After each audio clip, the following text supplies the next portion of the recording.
Hello, everybody, and welcome to the seventh episode of the Music Nook, where we are going to be discussing one of my favorite albums of all time, probably in my top five favorite hip hop albums of all time, Damn by Kendrick Lamar. It was released in 2017 as a follow-up to his third studio album, To Pimp a Butterfly, and it goes in a decidedly more digestible direction compared to that album. And in my personal opinion, it's for the better. It makes for a more listenable album while still retaining a lot of the lyrical depth that made To Pimp a Butterfly such an instant classic. In my opinion, this is far and away Kendrick's most underrated project, as well as, again, in my opinion, just his best project overall. We're Yes, this gonna, project yeah, is go on. amazing. I don't know if it's my favorite personally. I'm just not sure it could be. Um, I have a lot of history with this album in the sense that when it came out in 2017, I got really into it, but I got really into the clean version of the album, Wow. which exists and was highly edited. Um, but so there's times where I listen to the songs and I'm more used to the clean version than the uh explicit version, which is fun. But this album is absolutely stellar. Um, I think that musically, I love the production style of it. I think that it has a really unique sound. Um, Specifically the trap influences of like the hi-hats and the snares and the claps, I think are used in really like sequenced in really creative ways in the album. Um, that's like a common theme of it. Like I've never heard anyone try to bite this album's style of production, but I feel like if it did, I'd be able to tell right away because it has such a unique um, kind of sound palette to it. Um, I Yeah, I'll throw it back to you. Yeah, I agree with everything you just said. And when this album came out in 2017, I remember I spent the following summer listening to this album a lot. I remember it was this album, and I think Melodrama by Lorde came out the same year. Oh yeah, And it did.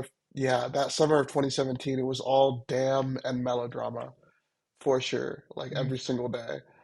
I was going into my senior year of high school at the time, and that's those two albums probably made up a solid 50% of what I was listening to. mhm. Um,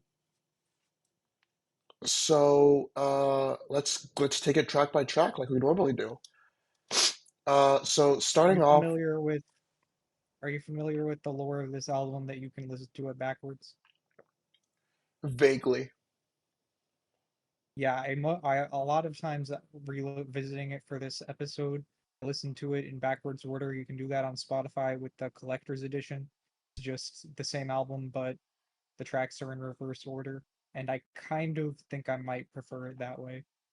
But Yeah, it's still an incredible album the way it's sequenced. I've listened to the collector's But edition once. I'm not familiar enough with the concept underlying this album to really be able to speak to the usefulness of listening to it in reverse chronological order. But I did listen to the collector's edition once, and it does, flow nicely front to back or back to front just as well as it does front to back. yeah, oh, we can do it this way. Um, so this opening track, I wonder, did this opening track, was it like shocking to you at all when you first heard it? Because I remember when I first heard it, like the ending where the old lady turned out to be somebody, setting up a robbery. Um, Actually did kind of like throw me off, and I was like, "Whoa, shit, that was intense." I think that was kind of the point of this opening track, was for it to be kind of like an impactful introduction to the album. Did it do that for you? I think that I wasn't as into hip hop at the time that I listened to this album. I think it's one of the albums that first got me into it, and I think that I didn't really know how to take it. Uh, I think that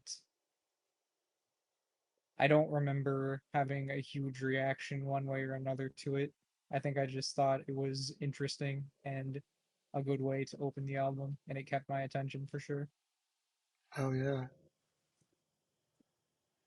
What do you think about the dichotomy of wickedness and weakness? I guess that Kendrick is identifying sort of like unsavory human behavior and trying to identify, is it something to be sort of pitied and empathized with, or is it, something that should be held in contempt? And I think that there's a room for a gray area where something can be both something that you give into out of weakness and also contemptible behavior. I don't think it has to be such a strict Mhm. binary. Um, but I still like the idea of dividing less than stellar behavior into wickedness and weakness and giving sort of credence, if that's the right word, to the idea of some contemptible human behavior, maybe not coming from a place of pure evil, but coming from a place of, weakness and suffering.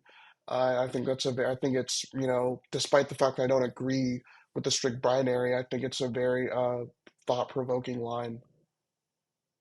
I think that I was watching a video before this called Dad Reacts to Kendrick Lamar Damn.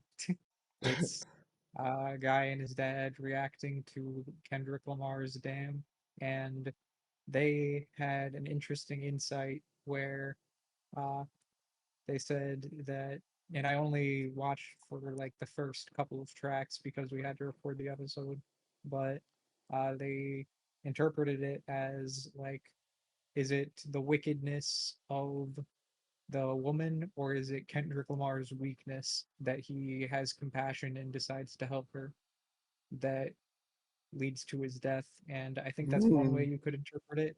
I think yeah. you could also interpret it as, is it the woman's wickedness or is it her weakness? Like, is it that she just, for whatever reason, is there like a non uh is there is it purely wickedness that causes her to kill Kendrick, or is it some kind of weakness, some kind of external something that can explain it, that like makes it kind of understand like beyond wickedness? And I think that it's a very thought provoking way of looking at the behavior. And yeah. All right, well, moving on to the next track, if I can find a track list. DNA, pretty iconic Kendrick Lamar song. There's a little bit of a Oh, I want debate. to say before we move on from Blood, actually, I think it is very interesting that the song starts with the "Is it wickedness or weakness" refrain, and it ends with the Fox News clip talking about Kendrick Lamar. Um, I wonder if it's meant to be a commentary on that as well. Is it wickedness or weakness that are causing these Fox News talking heads to have such an abysmal uh, response to Kendrick Lamar talking about police brutality on All Right? Yeah, if you go with the interpretation of it being about unsavory human behavior in general, then yeah, I would say that that Fox shit definitely falls into the category of unsavory human behavior, as well as Mhm. what Fox does in general. On DNA, Yeah. so I think that um, no matter, so there's a little bit of a debate as to whether or not Damn is quite as much of a classic album as To Pimp a Butterfly and Good Kid, Mad City are. In my opinion, it definitely is. In most like professional critics' opinion, it definitely is. But among the general community, there does seem to be this sentiment that it doesn't, hit quite as hard as the other two. In that three album Mhm. run, in my opinion, that's total, bullshit. I think it's a fantastic album. But whatever you think about Damn as a whole, there's no denying that this second track on the album, DNA, is a classic. It's still in rotation. As somebody who raves a lot, you hear it a lot whenever I go raving. It's constantly being remixed into different forms of EDM. And the crowd always is pretty hype whenever DNA comes on. And I think it's for good reason. I think it's a really, really intense song, and it's a song with a message too, or it's a song with several messages, honestly. It's a song where Kendrick is basically talking about how everything in his DNA is, what makes him him and what makes him, one of the greatest rappers of all time. And he talks about, the things that contribute to his musical genius. And then he's also talking about identifying things in other people's DNA that make them engage in unsavory behavior and make them not as good rappers and not as good musicians. Um, and whew, yeah, it's a really well rapped song, really well produced song as well. Shout out to Kendrick Lamar for getting a Mike Will Made It beat without a tag because he's fucking Kendrick Lamar. It's not the only one on this album without a Michael made it tag. Very unique Mike Will Made It production as well. I haven't really gone through the lyrics of this album a ton. I thought that this would be a very interesting experience going through this album the way we usually do, uh, going through the lyrics. And I think that this is a track that definitely stands on its own just as the lyrics by itself.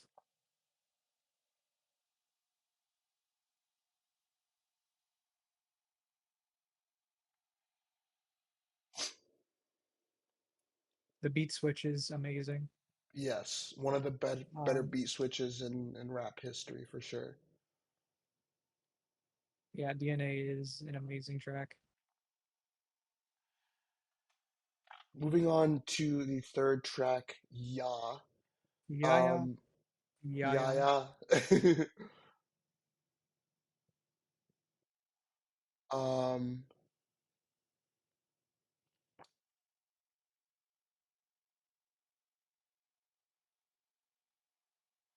and I kind of view Ya. Well, what do you view Ya as being about? Because it definitely broaches several different subject matters.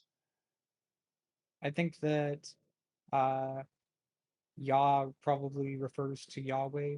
Uh, Actually, I don't know if I'm supposed to say that. My bad if I've offended anybody. Uh, No, you're good. some people are like, but uh, I think that the I'm diagnosed with real that word conditions. Um, Definitely don't say I that think word. that I think oh Yahweh's fine, but don't say nigga. yeah, I wasn't planning to. Um, I think that that is a line that sticks out to me as like diagnosed with like you might think of it in terms of mental health conditions, but I think that the way he's saying is like this is the condition that he's in as a black person in the United States, and it's like a combination of mental health things and conditions, meaning more broadly like the material conditions that he is stuck in. And like I think that this song is I think a lot of this album is kind of stream of consciousness. I've seen used to Yeah, describe a lot of it. And I think that this song is probably one that has an element of that. Um, I think that it's kind of a like the chorus is kind of like a conversation with God in a way, and that uh, I think that this album proves to be kind of difficult to dissect, in my opinion. But when you look through it, like specifically, like when you, it's hard to talk about like what the songs are about like broadly, but you can look at any specific line and pick up a ton from it, if that Hmm. makes sense. Yeah, this album is definitely very stream of consciousness, and I think that "Ya" is one of the more stream of consciousness songs on the album. Hmm. Um, I interpreted "I'm Diagnosed with Real Nigga Conditions" when I first heard it as being about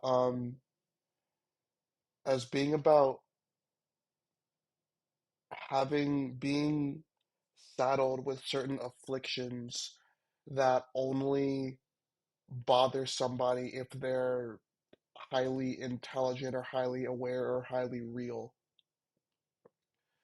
Hmm. Um, which would fall into a little bit more of a braggadocious category, which I got a little bit from this song. Um, Hmm. and yeah, that's just one other way to interpret it. Yeah, Um, moving on to the fourth track, Element, definitely more of a braggadocious song. this song This is, I is think, pretty beloved as well, with yeah, alongside DNA. yeah, and definitely this is Kendrick talking his shit for sure.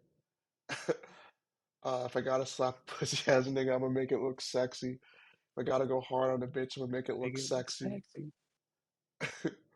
I'm gonna make it look sexy. The way he says it's so good. Yeah.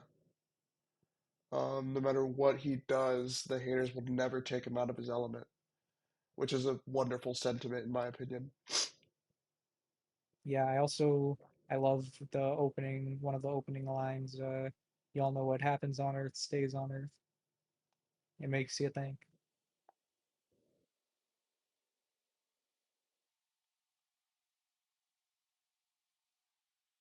Um, What do you think of the line that is clearly a reference to Pimp a Butterfly when he says, "Last LP I tried to lift a black artist, but it's a difference between black artist and whack artist." I kind of, when I first listened to the album, I interpreted the album cover and title of Kendrick Lamar saying "damn" and looking into the camera like that as him coming to a broader awareness of what the world is like post, several years of fame and the reaction to the Pimp a Butterfly and just going like, damn, just sort of like seeing everything that's going on and viewing that line within the context of that interpretation of the album's concept and title and cover. I kind of viewed that line as being within that context, as him kind of like assessing the scene in a way that's like a little bit deeper, a little bit less innocent than the way he maybe assessed the scene going into To Pimp a Butterfly, where it's this, hold hands, sing Kumbaya, kind of like universal lifting of blackness. Him assessing the scene in a little bit more realistic of a way post that. He's just kind of looking at that scene like, damn, and he's recognizing that not every single black artist is, necessarily not also a whack artist. Mm, Um, and yeah, that's how I first interpreted it when I was 17. And that interpretation obviously is kind of like hung on a bit through the years, even as my perspective on this album has evolved. But yeah, that's like what's one take that I've had on that line. that is fair enough.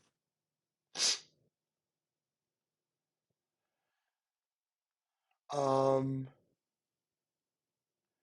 Going into the fifth track, Feel, one of my favorite Kendrick songs. I actually um, interpolated this song briefly on an old track of mine that I put on SoundCloud that I'm not going to link because I don't want anybody to hear it because it sounds like shit. Actually, No. it doesn't really sound that bad, but it's just from a less evolved time in my life, so I don't know. It's a little bit embarrassing. Dang. Um,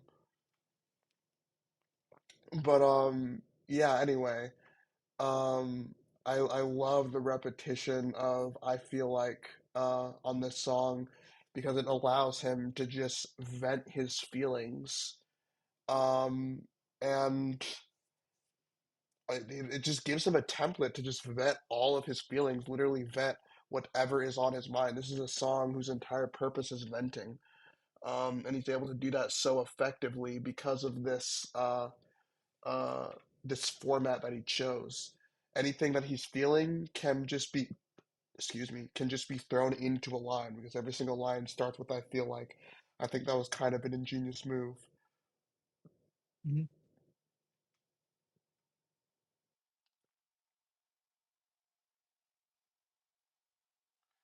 I also remember being a 17-year-old atheist. I'm not necessarily an atheist anymore, but when I was 17, that's what I identified as. I remember the line "church religion token blacks in bondage" really stuck out to me. Um, I felt like that line was like Kendrick Lamar, who I viewed as being a generally religious, person and a religion sort of not peddling, but real, religious viewpoint supporting person within hip hop. I viewed him as with this line, kind of like acknowledging that, Christianity isn't perfect. And I remember at the time I really appreciated that. Mhm. Has your opinion on the line evolved since then?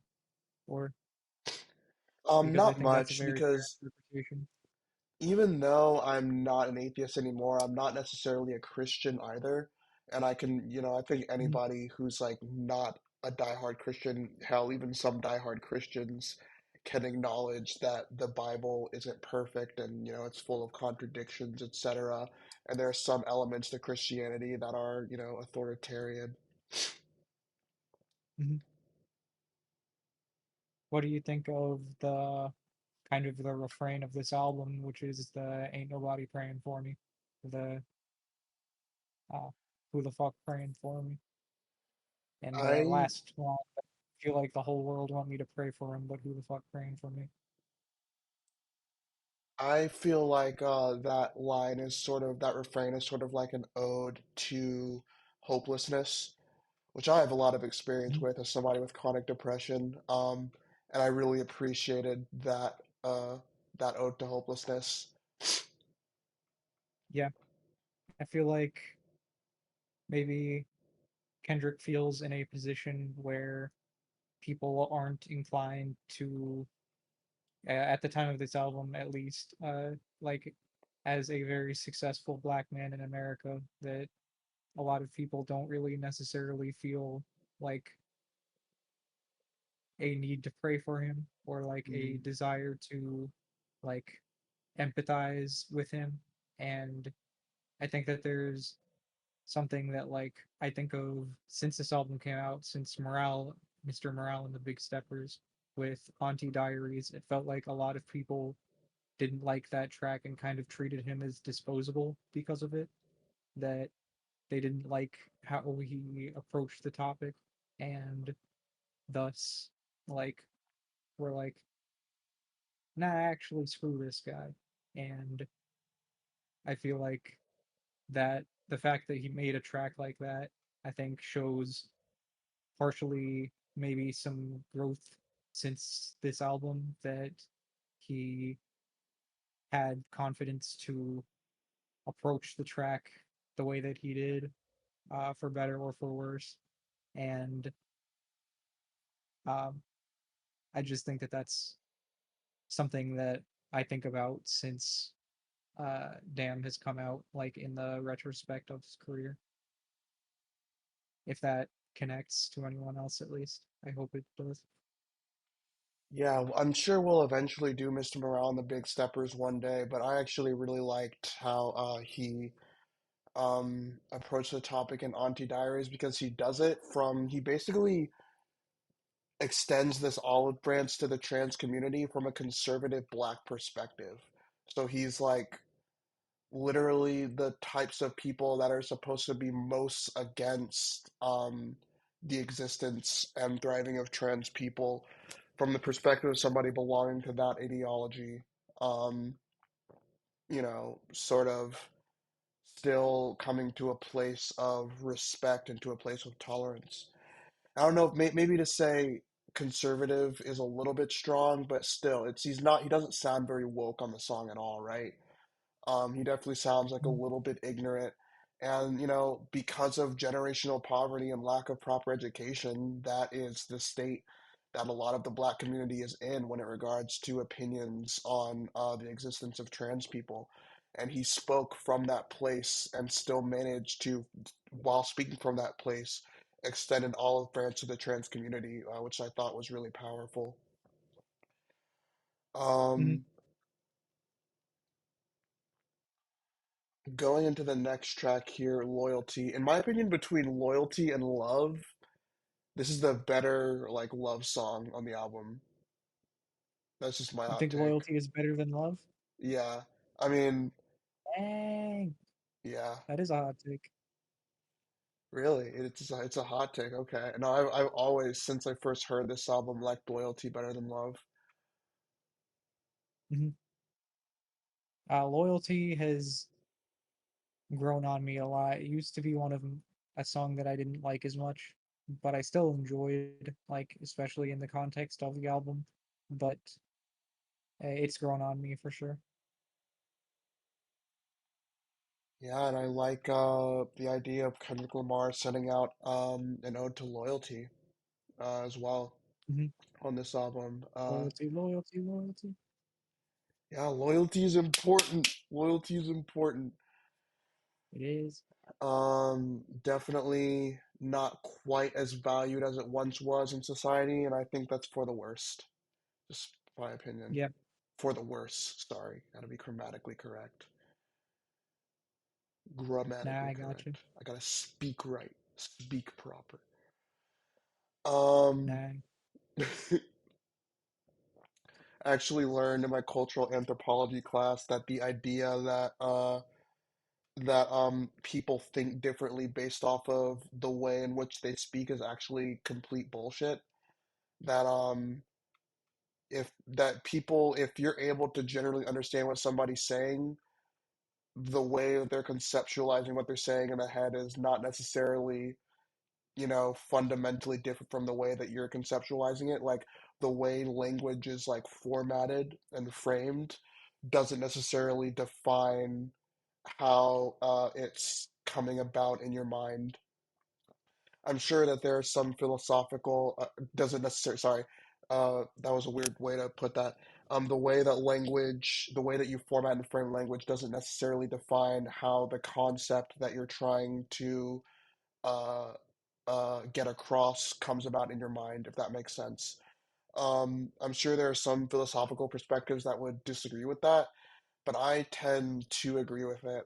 I think that I can't remember what the flub I just did was, but speaking quote unquote improper doesn't mean that you have any less of an understanding of what you're talking about.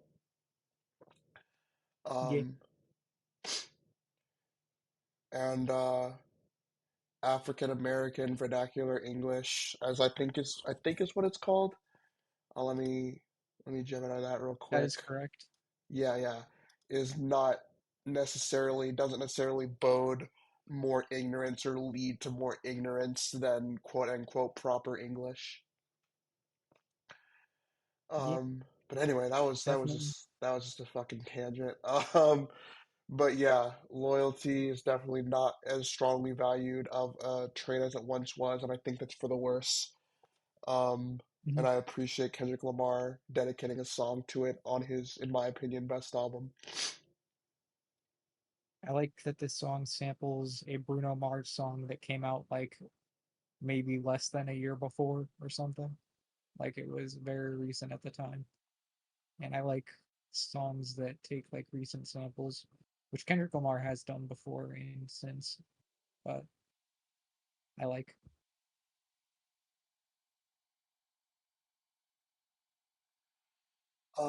Going ahead to the next song, we have Pride. Oh, it's gonna load here. one of these days. There it is. I have a very interesting relationship with not the song Pride, but with the concept of pride because back when I used to, basically like view myself as like being a piece of shit, as a lot of people who've suffered narcissistic abuse come to view themselves in early adulthood, and they have to kind of like unlearn those sort of like, false truths about themselves that have been beaten into them. Um, when I was still going through that journey, I viewed myself as having some sort of like problem with pride. And then I eventually realized that I didn't really have a problem with pride, but I still had this weird hang up on the topic of pride. And what I realized was that the reason I had this weird hang up was because I still have a lot of pride in myself, um, despite what I've been through. Like, basically, I feel like most people who have been through what I've been through would have had their pride eroded a lot more than I allowed my pride to be eroded, than the amount I allowed my pride to be eroded by. Um, and basically like the my level of pride that I hold in myself is like disproportionate to the level of just like shit that I've had thrown on top of me, and you could almost view pride as being something that I have put a disproportionate amount of energy into nurturing within myself in order for that to sort of be the case. um and so, yeah, I have a really interesting relationship with the topic of pride. And so this song is kind of like uh, a difficult one for me to listen to because he's diving into the topic of pride. And he's diving into the topic of pride as I think slightly leaning toward it being a negative thing. And as somebody who's gone on this journey of like viewing myself of having pride as this negative vice to viewing it as being sort of this like strength of mine and this sort of like gem that I've been able to protect within myself while other aspects of my personality have been like were eroded away by abuse while I was being abused. Like as somebody who's gone through that journey, listening to a song where pride is being necessarily uh, uh, viewed through the perspective of it being a vice, like it's difficult for me to listen to. But I still understand why Kendrick Lamar chooses to approach the topic in that way because pride, it is a vice for a lot of people. And one could even make an argument that maybe even it's a vice in more people than it is a strength. That it manifests as a vice in more people than it manifests as a strength. Um, yeah. I have an interesting relationship with this song for sure. Yeah, Um, I think that my relationship with pride has always been more so that I have kind of wanted to distance myself from it and not really uh, view myself as a prideful person or be a prideful person. Um, so I think that I probably there's a lot of, like I said, it's hard to talk about because of how stream of consciousness a lot of the lyrics seem to be. Like it's hard to talk about the songs as broad, uh, like as like the broad. This is the message of the song, but there's a lot of lines on this song that stick out to me for sure. Like the one about I take all the religions and put them all in one surface just to tell him we ain't shit, but he's been perfect the world. Like uh, the idea that in a perfect world he'd know how to put it all together for everyone, but that's in a perfect world. yeah, yeah. Moving into the second half of the album, we have probably the second most commercially iconic, or probably maybe even the first most commercially iconic, because didn't this peak at number one on the Hot 100? Yeah, this is Anyway, definitely. Go Humble, ahead. another, undeniable off of an album that in my opinion, is a classic, but there's a little bit of debate as to whether or not it deserves that title. This is a second track. This is another track on this album that, as an individual track, is pretty much still universally considered a considered a classic. Um, Nobody pray for me. Open that day for me. Yeah, yeah. Well, yeah, yeah,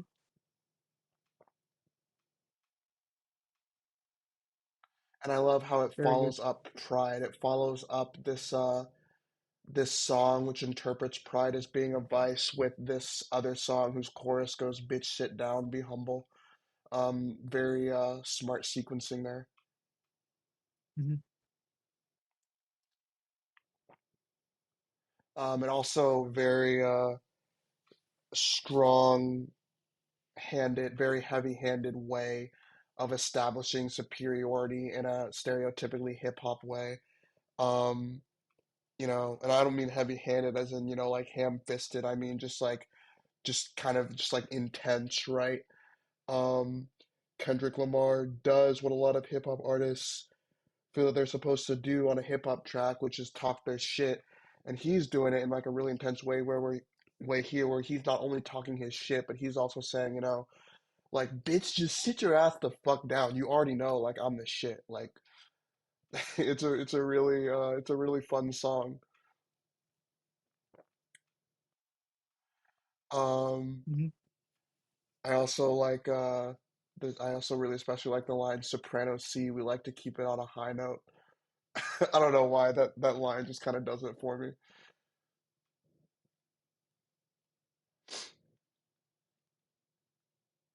Yeah, there's.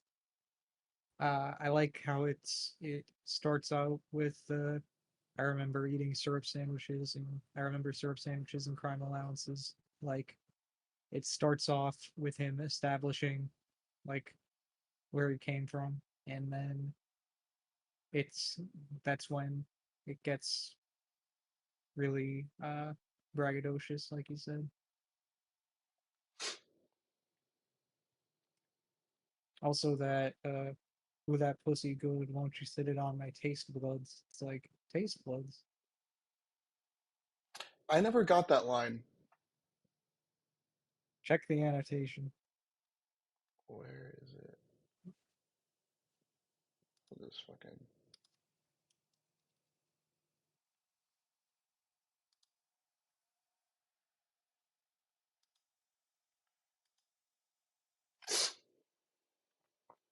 Kendrick conflates bloods with buds so that both words are heard.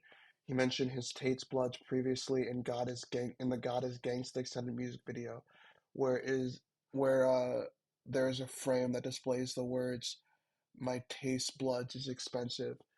Taste blood is an idiom used to indicate something exciting. Oral sex in Kendrick's case may also be alluding to the blood gang. So yeah, it seems I like never heard it's that idiom before. yeah. I mean, yeah, yeah.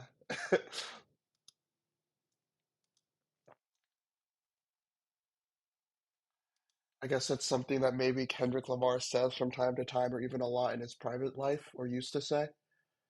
So he's just making Maybe. reference to it on the song.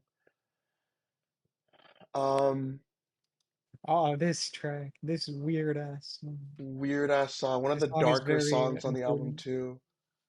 I think it's very important to the album. Production is very catchy,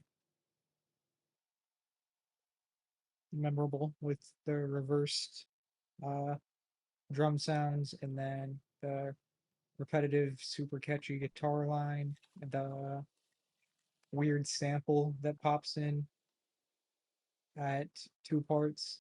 Um, there's so much about this track. The lyrics are so as blood rush my favorite vein is such like a weird like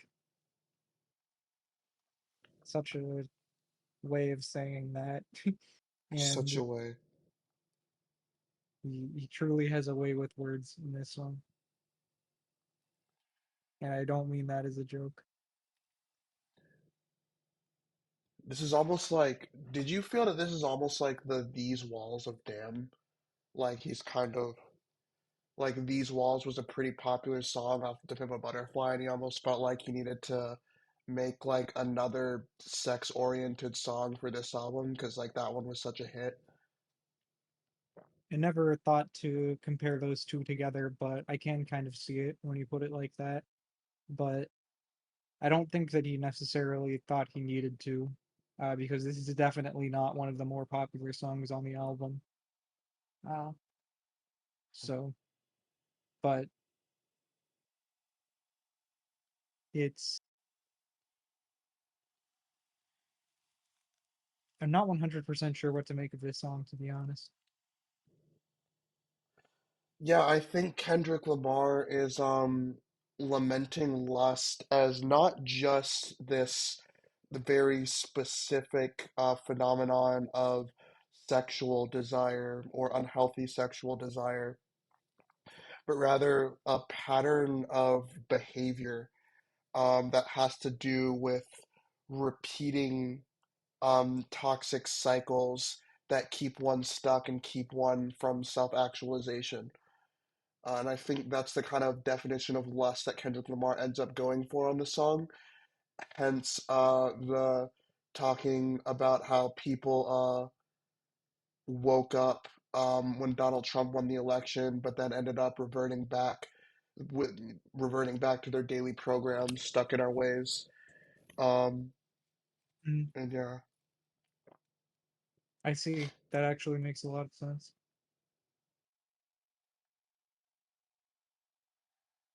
Then we have Love. In my Lust being opinion, the about more second than just best. sexual lust. This Love is actually probably it was one of my least favorite songs on the album when it first came out. I actually used to skip this song pretty much Really? every time I listened to the album, I remember. Wow. I only just recently started not skipping it, like within the past year. Um,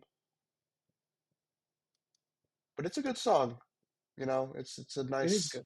It's very sweet. It's yeah. very sweet. I like Kendrick Overall, Lamar getting into his R&B bag. yeah.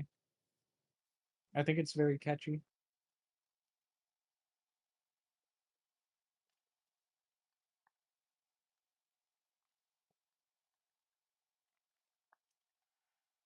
Jeez. Now we're getting into the sort of emotional climax of the album, which are Triple X and Fear. I kind of both across the two tracks form the emotional climax of this album. With you too. I like how Kendrick Lamar is talking about his own sort of quote unquote hypocrisy. I think it's just him being a complicated human being who's been through a lot. But his quote unquote hypocrisy where he's talking about gun control and preaching messages of pro-intellectual behavior while also being really frank that if somebody like killed one of his children that a lot of that might go away for him and he might have a very violent reaction to that. um, Hmm. and I like how he extrapolates that contradiction to America as a whole and the hypocritical behaviors that different aspects and facets of America regularly engage in.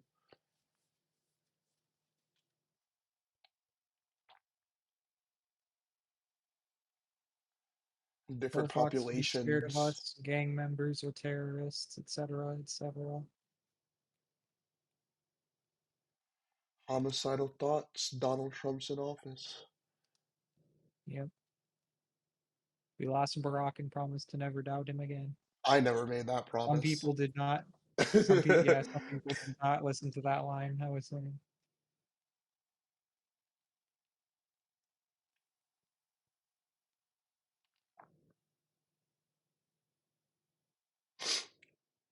I like shout out homicidal thoughts. It'd be like that I sometimes. guess. Sure.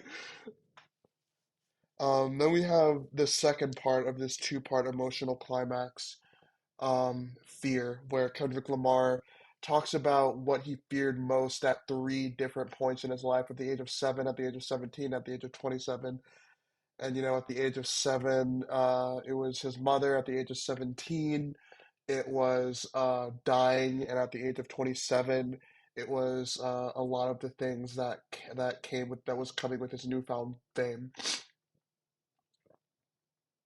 I feel like this might be like the most important song on the album, maybe.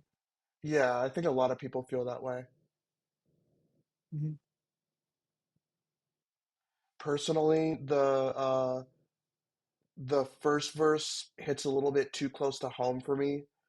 I don't know. I don't think Kendrick Lamar's mom also had NPD, considering the way that he talks about her. There doesn't seem to be a lot of resentment or too many problems there. So I think she may have just been in poverty and just sort of, had some of the, you know, anger issues that can come with having PTSD and being in poverty and dealing with a hyper ass child.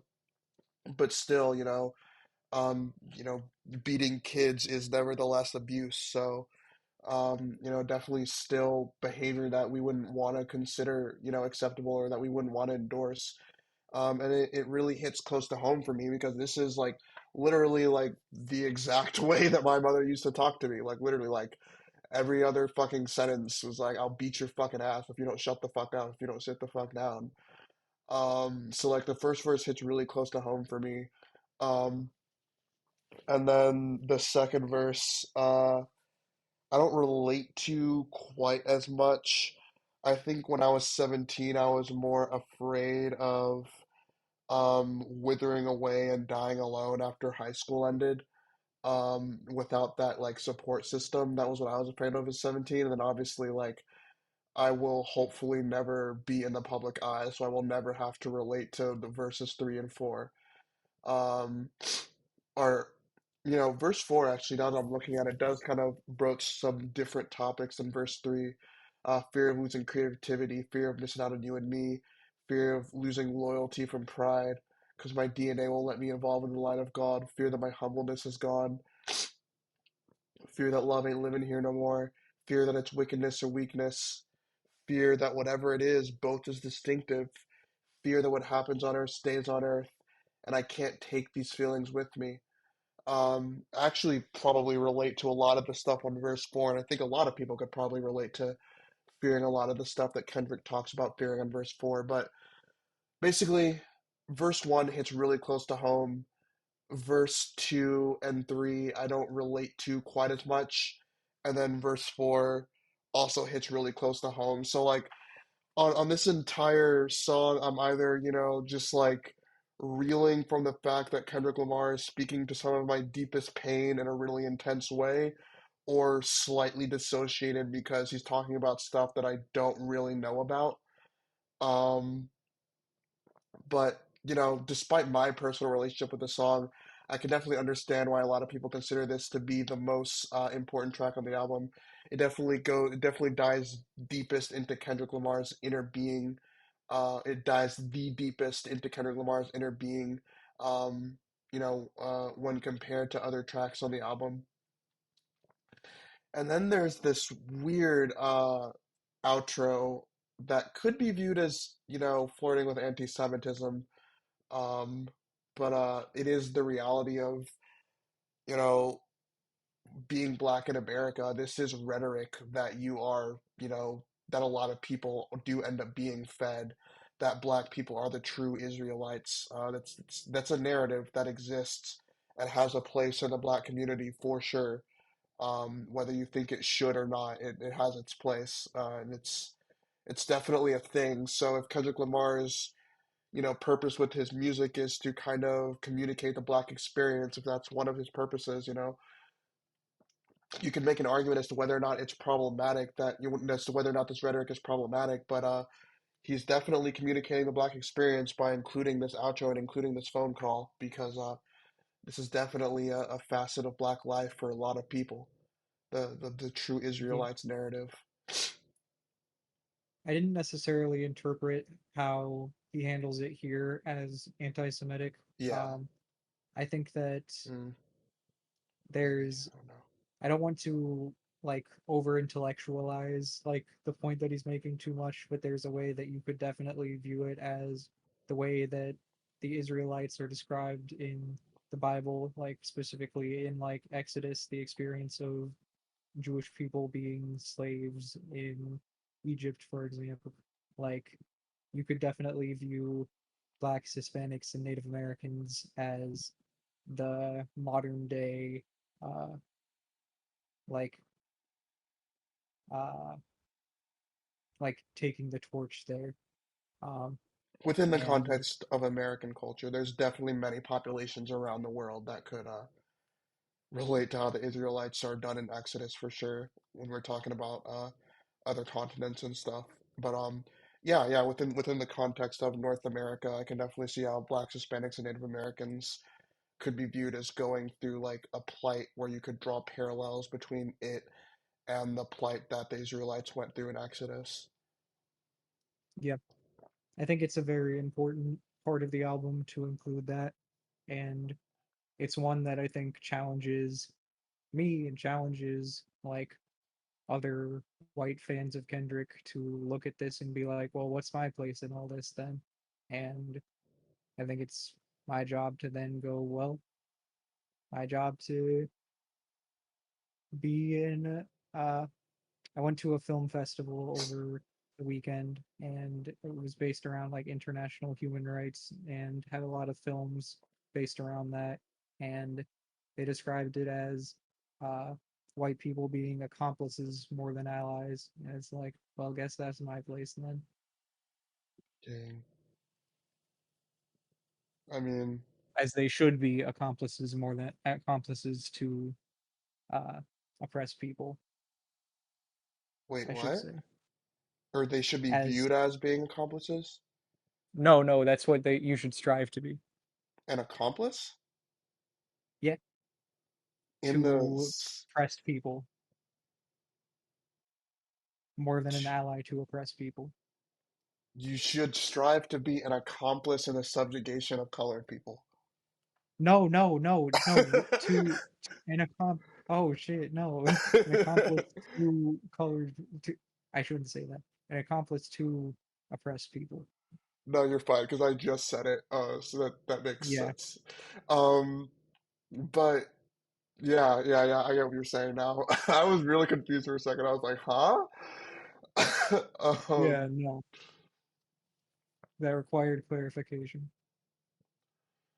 Um, but yeah, I can understand why this is a lot of people's favorite song on the album. For me personally, I like Triple X because it gets more into the political bag as opposed to the personal bag. The personal bag, there's always that trap with getting into the personal bag where if you get really, really deep into it, it's either going to be too specific for the person listening to relate to, or if it, you know, isn't too specific for them to relate to it and they actually like do relate to it, then it's going to hit really close to home. Um, and for me, like it gets into that territory. But that's just for me personally. I can definitely understand looking at the way the song is crafted and the overarching message that it ends up, coming to, why it's a lot of people's favorite song on the album. Hmm. But then we have kind of like the two-part outro to the album. Um, Or the uh, intro, if you listen to it backwards. that is true. Uh, uh, the two-part outro slash intro, God and Duckworth, where Kendrick God is is, another weird song, in my opinion. I like it yeah, though. this what God feel Continue. like, laughing to the bank like, ah. So good. Yeah, I feel like this song works better as the second track on the album than the second to last track on the album, but that might just be sonically. I think that I haven't dived into the lyrics a ton with this song. I think it works really well as the second track when listening to it backwards still. Yeah, I think that the album does really flow nicely from it flows just as well from back to front as it does from front to back, or almost as well at least. Um, and yeah, this is Kendrick Lamar on just, you know, his shit talking shit. But also getting into some deeper topics as well with the my mama caught me with the strap, I was young, fucking all the brats, aiming at your head for a stack. Now my home got a valley peak. Um, yeah, he's drawing another juxtaposition just like he did on Humble of, you know, where he came. He's drawing a juxtaposition between where he came from and where he is now. So that really does fit into the braggadocious sentiment of this song. There's a This lot of song is just really like, good. yeah, yeah, it is. And there's It a has kind song, of a beat switch, but it's like a pretty subtle beat switch. But continue. um, yeah, yeah, it does have a subtle beat switch, but yeah, there's actually a lot of braggadocious content on this album, especially as it compares to his other projects. I haven't really listened to his first album all the way through, but compared to Good Kid, Mad City through Mr. Morale, it's this Damn has a lot of just Kendrick just talking shit, which I really appreciate. There's the line, I kill him with kindness or I kill him with diamonds. I feel like I don't know if this was the intended thing, but I view it as like uh diamonds a lot of time are like obtained in unethical ways using like unpaid labor and shit like that. And um I wonder if, and there's other lines on the album where he talks about there's blood on my street, your street, Wall Street, or something like that. And I wonder if it's talking about the kind of inherent, like, uh, blood on your hands that America as a system, or the United States specifically, even though I'm sure this applies to other places in America, um, but I'm just speaking for the United States specifically, like the systems in the United States kind of require like take a lot of systemic oppression and blood like takes blood and uh I wonder if that was intended. That's kind of how I interpret it. Yeah, I've never heard of that interpretation before, but it sounds plausible for sure. Hmm. I think it's one of the themes on the album that he at least touches on. It could also be a reference to how diamonds are forged, you know, with like, you know, extreme pressure and stuff. It could also be a reference to Mhm. hopefully having some future diamond selling records too. Oh yeah,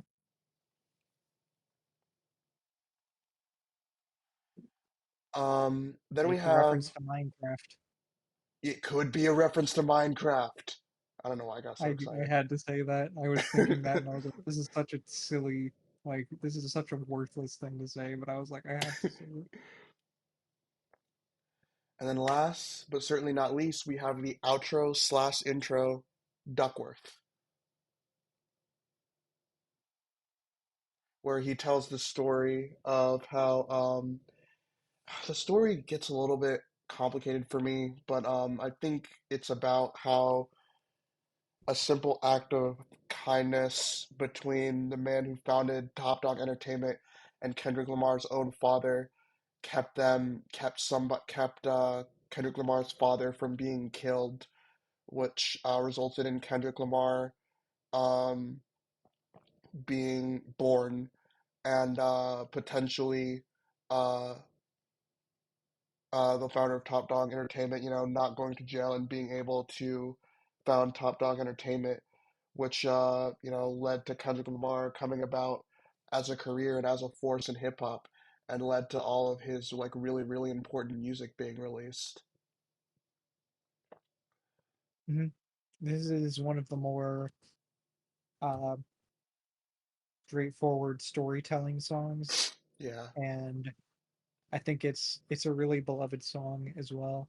And I think that this is a song I really like. I also, when I was younger, I think that the beat, something about the beat was like too busy for me to really pay attention to the lyrics just because of like the vocal Yeah, chops or something.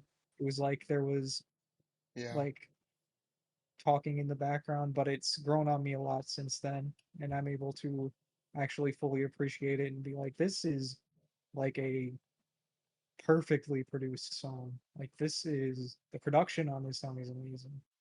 The Kendrick several beat Lamar. switches. Kendrick Lamar Go works ahead. with seems to work with exclusively excellent production. Exactly. That is true. Probably has his hands, involved in the production on a lot of his tracks. I was trying to think of something I could be like, except for, but I couldn't think of any songs that were badly produced. So that says something good about him. I So I got was I taking a walk the other day.